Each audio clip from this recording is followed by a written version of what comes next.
दोस्तों, धकाधक न्यूज जानने से पहले आप सभी को नमस्कार। दोस्तों, आपको पता ही होगा कि बांग्लादेश ने पहले भारत को धमकी दी, उसके बाद भारत पर झूठे आरोप लगाए और अब उन्होंने भारत को ब्लैकमेल करना भी शुरू कर दिया है। जी हां दोस्तों, ये भारत के लिए चौंकाने वाली अपडेट निकल कर आ रही है कि बांग्लादेश अब इस हद तक पहुंच चुका है कि वह भारत को ब्लैकमेल करने की कोशिश कर रहा है। हालांकि बांग्लादेश ने हाल ही में भारत के विरुद्ध कदम उठाते हुए हिल्सा फिश के एक्सपोर्ट को भारत के लिए पूरी तरह से रोक दिया है, और वह भी ऐसे समय जब भारत में हिल्सा मछली की काफी ज्यादा जरूरत है। क्योंकि आपको मालूम हो तो दुर्गा पूजा जल्द ही आने वाली है और बंगाली लोगों के लिए दुर्गा पूजा में इसी हिल्सा मछली की काफी ज्यादा जरूरत पड़ती है। लेकिन वाकई में बांग्लादेश का मकसद सिर्फ हिल्सा मछली के एक्सपोर्ट को भारत के लिए रोकना ही नहीं है, बल्कि इनका असली मकसद जानकर आप भी हैरान हो जाइएगा। दरअसल कुछ रिपोर्ट में दावा किया जा रहा है कि इनका असली मकसद भारत को ब्लैकमेल करना है, क्योंकि बांग्लादेश की नई सरकार यह चाहती है कि भारत के लिए इस उपयोगी मछली का एक्सपोर्ट रोककर भारत पर दबाव बनाने की कोशिश की जाए, ताकि भारत उनके साथ तीस्ता रिवर का जो जल बंटवारा है उस पर समझौता करे। लेकिन भारत ऐसा बिल्कुल भी करना नहीं चाहता। बांग्लादेश की नई सरकार अलग अलग तरीके से दबाव बनाने की कोशिश कर रही है।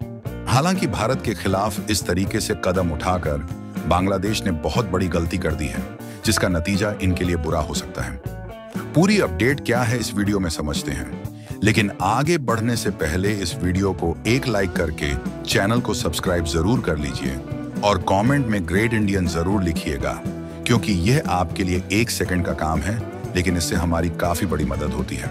दोस्तों, असल में देखा जाए तो बांग्लादेश भारत का खिलाफ दिन पर दिन ज्यादा ही कर रहा है और चीन के साथ अपना रिश्ता बना रहा है।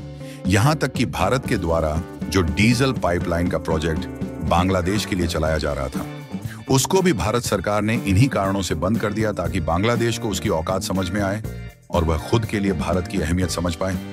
लेकिन बांग्लादेश की नई सरकार के मन में तो भारत के प्रति अलग ही आग देखने को मिल रही है, और बांग्लादेश भारत के साथ किस तरीके का खेल खेलने की कोशिश कर रहा है, ये बात समझना भी मुश्किल हो रहा है। सबसे पहले तो आप इस रिपोर्ट पर नजर डालिए, जिसमें हम देख सकते हैं कि बांग्लादेशी कट्टरपंथियों के द्वारा गणेश पंडालों से लेकर हिंदू की बस्तियों तक कहर गूंज रहा है। यानी कि अभी भी बांग्लादेश में हिंदू समुदाय पर हो रहे हमले थमने का नाम नहीं ले रहे हैं, और जब वहां के हिंदू लोग एकजुट होकर गणेश पूजा कर रहे हैं, तब भी उन पर हमले किए जा रहे हैं। बताया जा रहा है कि ढाका से 250 किलोमीटर दूर एक गणेश पंडाल में धारदार हथियार और लाठियों से श्रद्धालुओं पर हमला किया। उनके फोन छीन लिए गए और पूजा करने पर जान से मारने की धमकी दी गई। इन हमलों में पंडाल को भी बुरी तरह से तोड़फोड़ कर नुकसान पहुंचाया गया।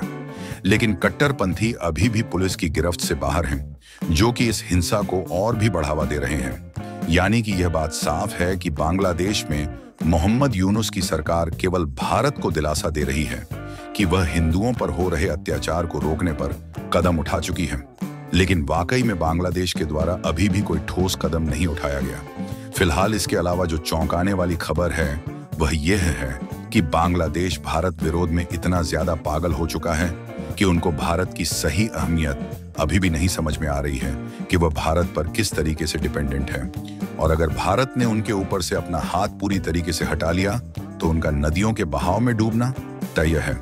लेकिन भारत और बांग्लादेश के बीच में एक विवाद सुलझता नहीं कि उसके पहले वहां के नई सरकार के जो एडवाइजर और अन्य मिनिस्टर हैं, उनके द्वारा नया विवाद खड़ा कर दिया जाता है। बांग्लादेश की नई अंतरिम सरकार की तरफ से पद्मा हिल्सा फिश का जो भारत में एक्सपोर्ट होता है, उसे रोक दिया गया। आपको बता दें कि हिल्सा मछली की मांग इस समय काफी ज्यादा है और इसे भारत में बेहद ही पसंद किया जाता है। और इस मछली की खास बात यह है कि न सिर्फ इसे खाने में उपयोग किया जाता है, बल्कि विशेष रूप से वेस्ट बंगाल में इसका इस्तेमाल धार्मिक अनुष्ठान के रूप में किया जाता है। और अब से कुछ ही हफ्तों बाद भारत में दुर्गा पूजा आने वाली है, जिसमें बंगाल के लोग इसी हिल्सा मछली का चढ़ावा अर्पित करके पूजा करते हैं। लेकिन पिछले कुछ सालों से हिल्सा मछली की संख्या काफी ज्यादा कम हो गई है, इसलिए हम लोग बांग्लादेश से इस मछली का इंपोर्ट कर रहे थे और ये हमें काफी ज्यादा महंगी भी पड़ रही थी। दोस्तों, आप सभी को धकाधक न्यूज कैसा लगा, कमेंट करके जरूर बताइए। मिलते हैं अगले वीडियो में कोई खास न्यूज के साथ। धन्यवाद।